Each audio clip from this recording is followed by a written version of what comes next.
చెప్పినా ప్రజలు అభివృద్ధికి ఓటేశారు. ఎందుకంటే మేము హామీ ఇచ్చినాం, హామీ ప్రకారంగా వాళ్ళు కేవలం అబద్ధాలు చెప్తా పోయింది. అబద్ధాలు చెప్తే ప్రజలు నమ్మలే. ప్రభుత్వం ఏదైతే వాదాలు చేశారో అన్ని పూర్తి చేశారు. రైతుల సమస్య కానీ, నిరుద్యోగుల సమస్య కానీ అన్ని కూడా పూర్తి చేయడం జరిగింది. కనుక ప్రజలు మా వైపు ఉన్నారు. రేపు ఎప్పుడు కూడా ఎన్నికలు జరిగినా కాంగ్రెస్ విజయం సాధిస్తారు. బై ఎలక్షన్ గెలిచాం, ఇక ముందు కూడా అన్ని ఎలక్షన్ గెలుస్తాం.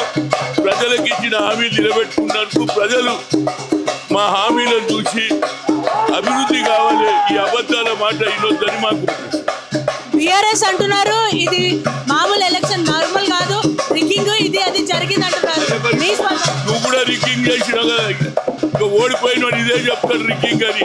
మరి మీ వాళ్ళు కూడా రిగ్గింగ్ చేశారు కదా. కనుక ప్రజలు ఎన్ని రిగ్గింగ్ చేసినా ప్రజలు మా వైపు ఉన్నారని నిరూపణ.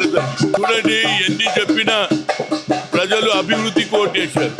ఎందుకంటే మేము హామీ ఇచ్చినాం, హామీ ప్రకారంగా వాళ్ళు కేవలం అబద్ధాలు చెప్తా పోయింది. అబద్ధాలు చెప్తే ప్రజలు నమ్మలే. ప్రభుత్వం ఏదైతే వాదాలు చేశారో అన్ని పూర్తి చేశారు. రైతుల సమస్య కానీ, నిరుద్యోగుల సమస్య కానీ అన్ని కూడా పూర్తి చేయడం జరిగింది. కనుక ప్రజలు మా వైపు ఉన్నారు. రేపు ఎప్పుడు కూడా ఎన్నికలు జరిగినా కాంగ్రెస్ విజయం సాధిస్తారు. బై ఎలక్షన్ గెలిచాం, ఇక ముందు కూడా అన్ని ఎలక్షన్ గెలుస్తాం.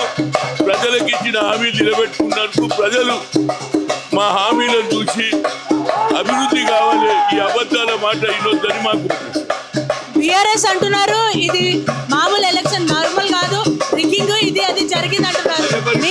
నువ్వు కూడా రిగ్గింగ్ చేసినావు కదా, ఇంకా ఓడిపోయిన ఇదే చెప్తాడు రిగ్గింగ్ అని. మరి మీ వాళ్ళు కూడా రిగ్గింగ్ చేశారు కదా. కనుక ప్రజలు ఎన్ని రిగ్గింగ్ చేసినా ప్రజలు మా వైపు ఉన్నారని నిరూపణ.